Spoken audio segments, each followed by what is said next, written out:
আসসালামু আলাইকুম ওয়া রাহমাতুল্লাহি ওয়া বারাকাতুহু। বর্তমান সময়ে সোশ্যাল মিডিয়ার কল্যাণে মানুষ হেদায়েত পেতে পারত, কিন্তু এই সোশ্যাল মিডিয়ার কারণেই মানুষ হেদায়েত থেকে বিচ্যুত হচ্ছে এবং কি জাহান্নামের পথে ধাবিত হচ্ছে কিছু কন্টেন্ট ক্রিয়েটরদের কারণে।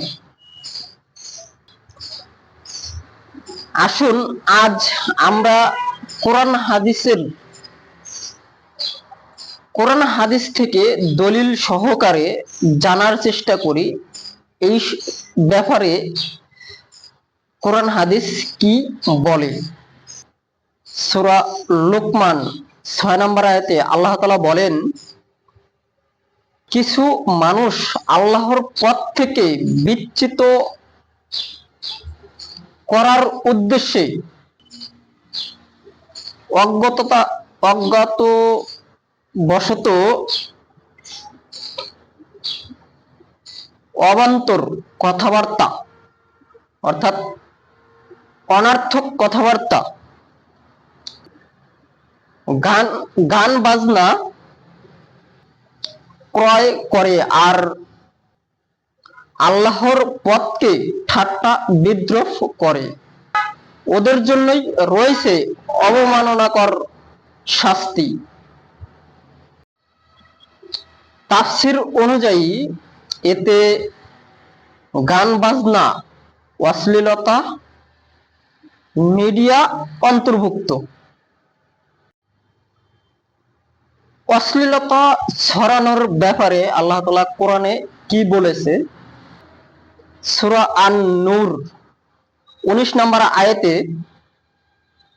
আল্লাহ তাআলা বলেন, যারা পছন্দ করে যে মুমিনদের মধ্যে অশ্লীলতার বিস্তৃতি ঘটুক, তাদের জন্য আছে ভয়ঙ্কর শাস্তি দুনিয়া ও আখিরাতে। আল্লাহ জানেন আর তোমরা জানো না।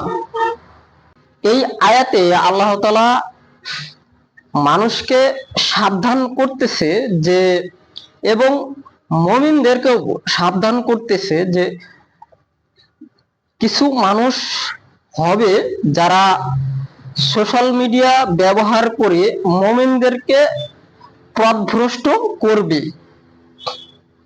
এবং আল্লাহর পথ থেকে ফিরিয়ে আনার চেষ্টা করবে, আল্লাহর পথ থেকে দূরে সরিয়ে দেওয়ার চেষ্টা করবে। এই জন্য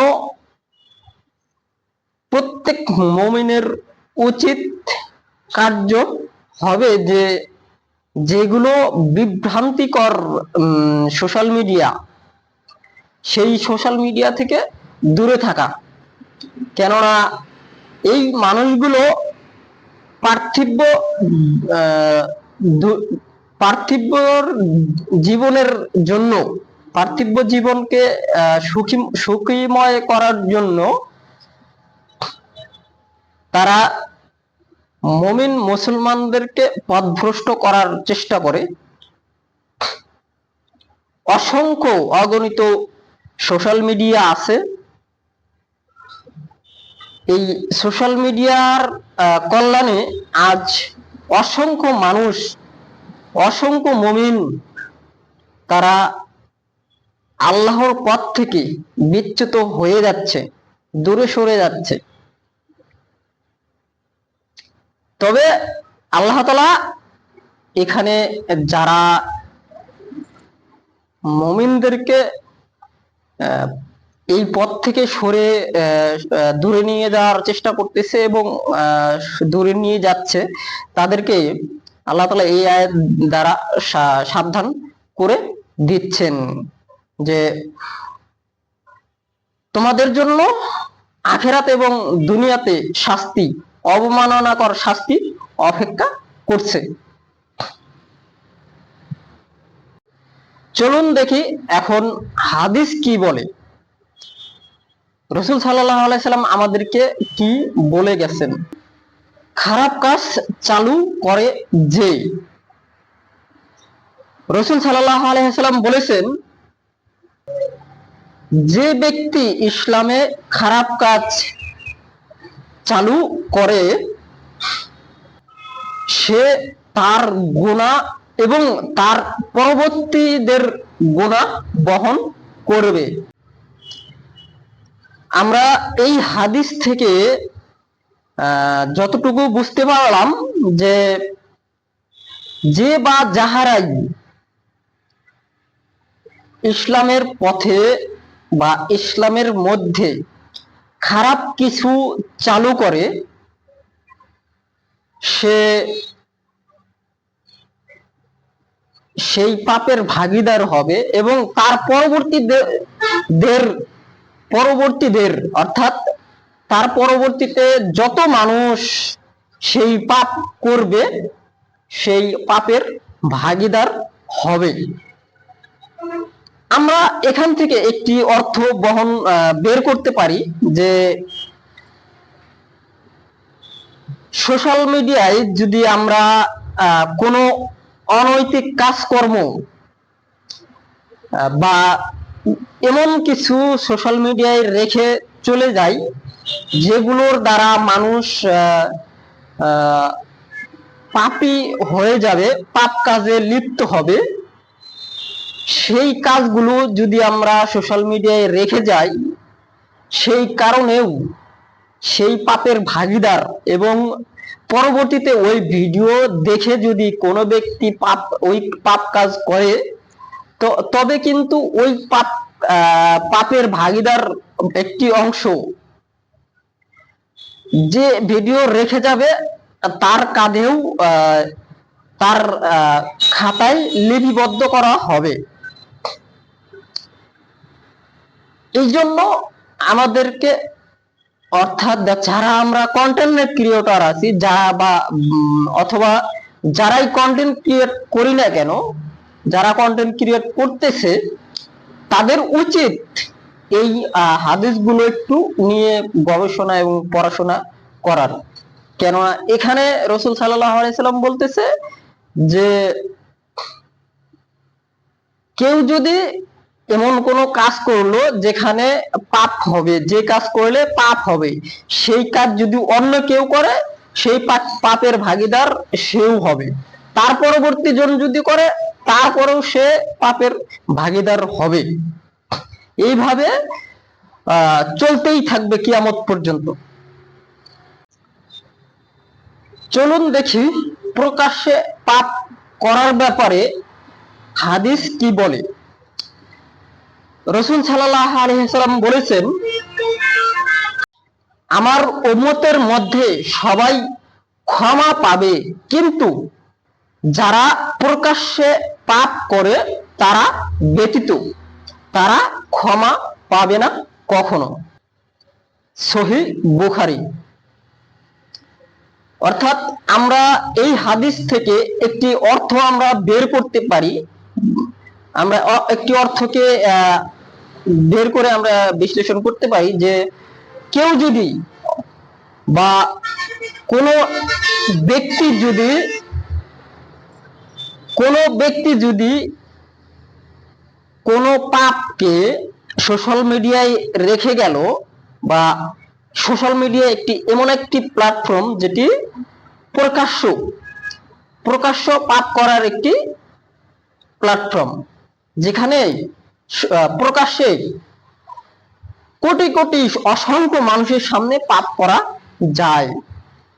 এই পাপ যদি কোনো এক ব্যক্তি করে থাকে সেই ব্যক্তিকে আল্লাহ তাআলা কখনো মাফ করবেন না, সেই ব্যক্তি কখনো মাফ পাবে না। আমরা কিন্তু এই হাদিস থেকে এরকম একটি অর্থ বের করতে পারি, বা এরকম অর্থই এই হাদিস থেকে বের হয়। আর আজকে আমরা যদি সোশ্যাল মিডিয়ায় দেখি তবে টিকটক এবং ইউটিউব শর্ট এর মাধ্যমে অসংখ্য অগণিত মানুষ পাপ করে বেড়াচ্ছে, এমন পাপ করতেছে যেগুলো আল্লাহ রসুল সাল্লাল্লাহু আলাইহি ওয়াসাল্লাম হাদিসে বললেন যে প্রকাশ্য পাপ আল্লাহ তাআলা কখনো ক্ষমা করবেন না। আর অথচ অজ্ঞাততার বশত, জ্ঞানহীনতার কারণে মানুষ আজ এইসব কাজই করে বেড়াচ্ছে। চলুন দেখি মানুষকে পথভ্রষ্ট করার ব্যাপারে হাদিস কি বলে। রাসূল সাল্লাল্লাহু আলাইহি ওয়াসাল্লাম বলেছেন, গোমরাহির দিকে আহ্বান করে সে অনুসারীদের গুনাহ বহন করবে। সহিহ মুসলিম। আমরা এই হাদিস থেকেও কিন্তু একটি অর্থ আমরা বের করতে পারি যে কোন ব্যক্তি যদি এই সোশ্যাল মিডিয়া ব্যবহার করে কোন ব্যক্তিকে এমন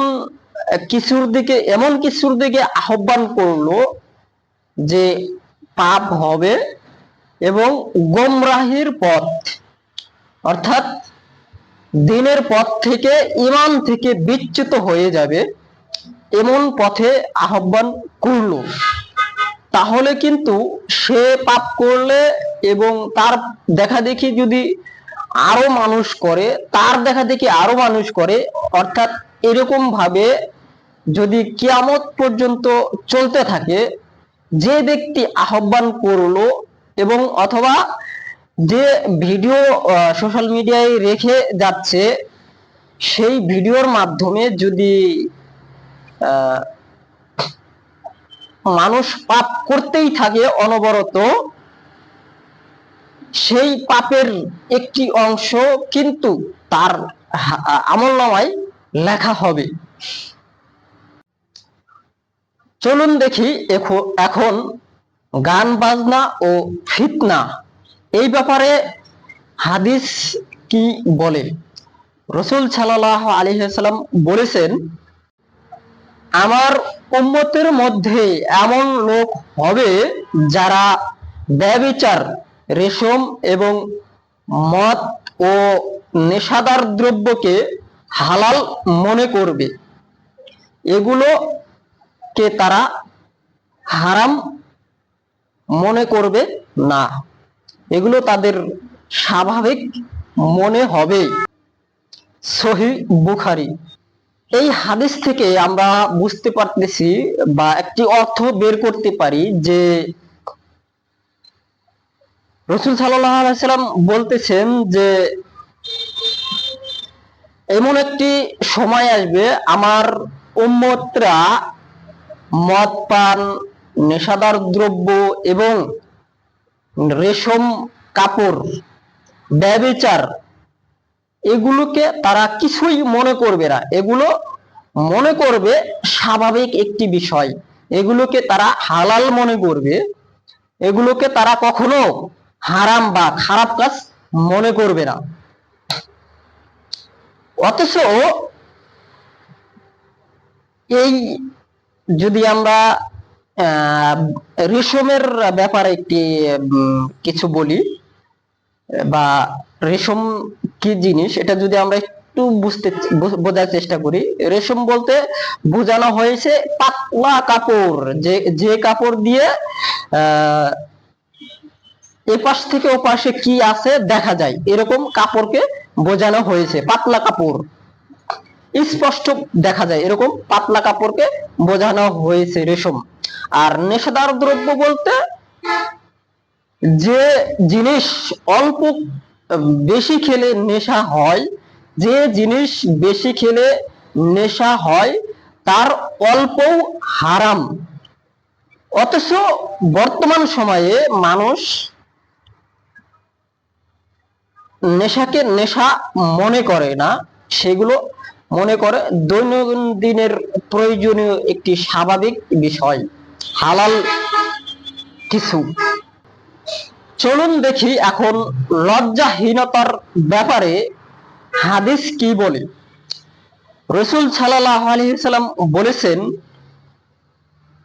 যখন তোমার লজ্জা থাকবে না তখন তুমি সবকিছুই করতে পারবে, অর্থাৎ যা ইচ্ছা মনে যা চায় সবকিছুই করতে পারবে। সহিহ বুখারী।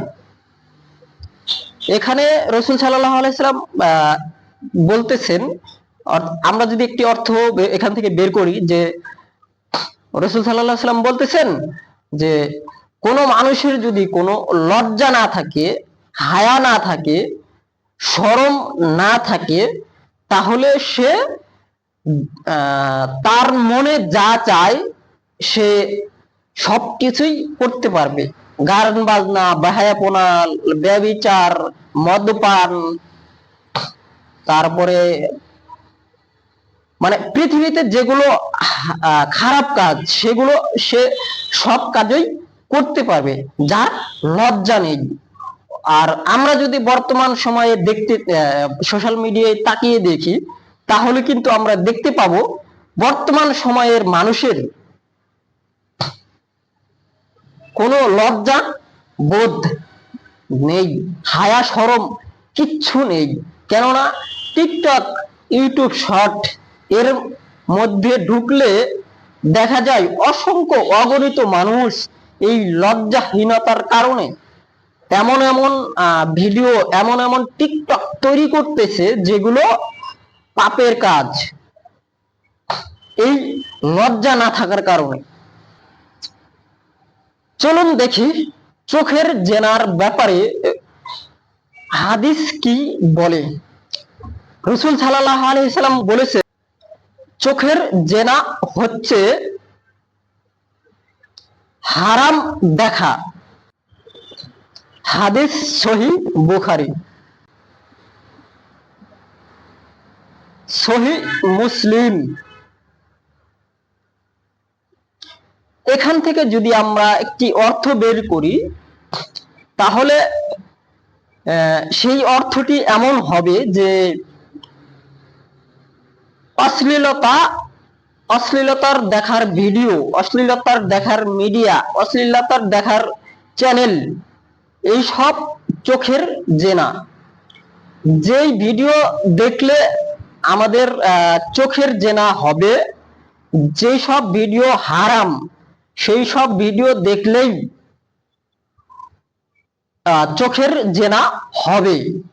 অতএব ওই সব চ্যানেলগুলোকে আনফলো করতে হবে, ওই সব চ্যানেলগুলোকে আনসাবস্ক্রাইব করতে হবে, ওই সব চ্যানেলগুলো থেকে দূরে থাকতে হবে। খারাপ বন্ধু ও প্রভাব, এই ব্যাপারে হাদিসে কি বলা হয়েছে? রাসূল সাল্লাল্লাহু আলাইহি সাল্লাম বলেছেন, খারাপ সঙ্গীর উদাহরণ আতর বিক্রেতা এবং লোহার চুল্লি। অর্থাৎ আতর বিক্রেতার কাছে যদি কোনো ব্যক্তি যায় বা কাজ দিয়েও যদি যায়, অর্থাৎ আতর বিক্রেতার যদি কেউ বন্ধু হয়, তাহলেও কিন্তু আতর যদি সে ফ্রি নাও দেয়, তাহলে কিন্তু তার আতরের সুঘ্রাণ সে পাবে। আর যদি কামারের সাথে কেউ বন্ধুত্ব করে আর কামারের চুল্লিতে যদি কাছাকাছি যায়, সেই চুল্লির ধোঁয়া থেকে তার ক্ষতি হবেই হবে। এটি একটি উদাহরণ। এই উদাহরণ দিয়ে বোঝানো হয়েছে যে খারাপ বন্ধু কি করতে পারে এবং ভালো বন্ধু কি হতে পারে। খারাপ সঙ্গে সর্বনাশ, সৎ সঙ্গে সর্ববাস, এরকম একটি প্রবাদ আছে। আর হাদিস থেকে যদি আমরা একটি অর্থ বের করি, যে খারাপ বন্ধু সব সময় সে কিন্তু খারাপ কাজ করবে এবং খারাপ কাজ করতে বলবে এবং সহযোগিতা করবে, এবং ভালো কাজের কথা কখনো বলবে না। চলুন হাদিস ফিতনার সময় কি করতে হবে কি বলে। রাসূল সাল্লাল্লাহু আলাইহি ওয়াসাল্লাম বলেছেন, ফিতনা এমন ভাবে আসবে মনে হবে রাতের একটি টুকরো। হাদিস সহিহ মুসলিম। আমরা যদি এখান থেকে একটি অর্থ বের করি, তবে অর্থটি হবে এমন যে এমন এক সময় আসবে ফিতনা হবে রাতের একটি টুকরো, অর্থাৎ সোশ্যাল মিডিয়ার কল্যাণে ছোট ছোট ভিডিওর মাধ্যমে ফিতনা কিন্তু অসংখ্য অগণিত চ্যানেলের মাধ্যমে ছড়িয়ে পড়তেছে, ছোট ছোট টুকরোর মাধ্যমে। এরকম কিন্তু একটি অর্থ বের করা যায়। এই জন্য এইসব ফিতনা থেকে, এইসব ফিতনার চ্যানেলগুলোকে আনফলো করতে হবে। বর্তমান সময়ে মানুষ পাঠকে ট্রেন্ড মনে করবে, ট্রেন্ড কন্টেন্ট বানাবে, অশ্লীলতা, এন্টারটেনমেন্ট এইসব নিয়েই মানুষ বেশি ব্যতিব্যস্ত থাকবে এবং এমন কিছু মানুষ হবে যারা ইসলামকে বিকৃতভাবে মানুষের কাছে পৌঁছানোর ব্যবস্থা করবে। আমরা কিন্তু বর্তমান সময়ে সোশ্যাল মিডিয়ার কল্যাণে এসব দেখতে পারতেছি। সোশ্যাল মিডিয়ার কল্যাণে ইসলামকে কিছু মানুষ এমন ভাবে বিকৃত করার চেষ্টা করতেছে যেগুলো আমরা কখনো আশা করিনি, আর ইসলামে কখনো এগুলোকে সাপোর্ট করে না, অথচ মানুষ এগুলো করতেছে এবং করে বেড়াচ্ছে। এর কারণে তরুণ সমাজ খুব দ্রুত বিভ্রান্ত হচ্ছে এবং পথভ্রষ্ট হয়ে যাচ্ছে।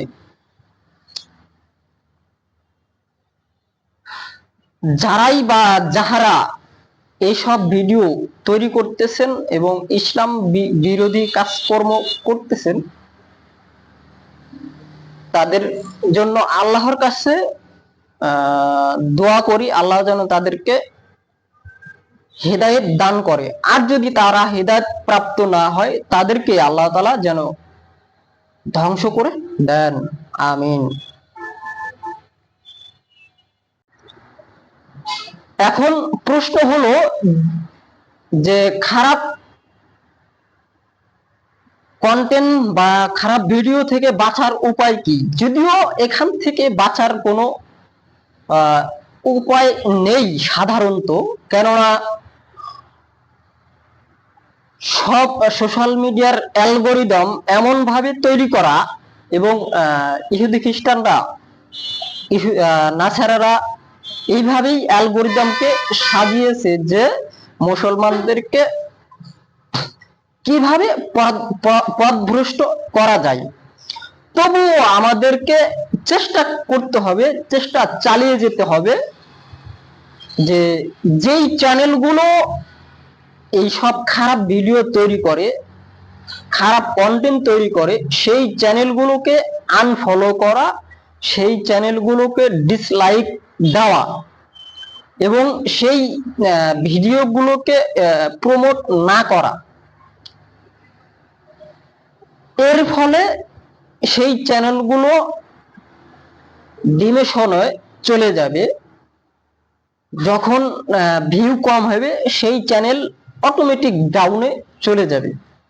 অথচ বর্তমান সময়ের বাঙালি মুসলমানেরা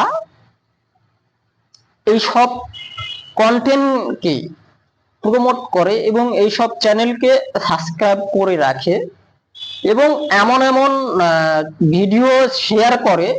এর কারণে সেই চ্যানেলগুলো খুব দ্রুত তারা এগিয়ে যাচ্ছে, ইসলামকে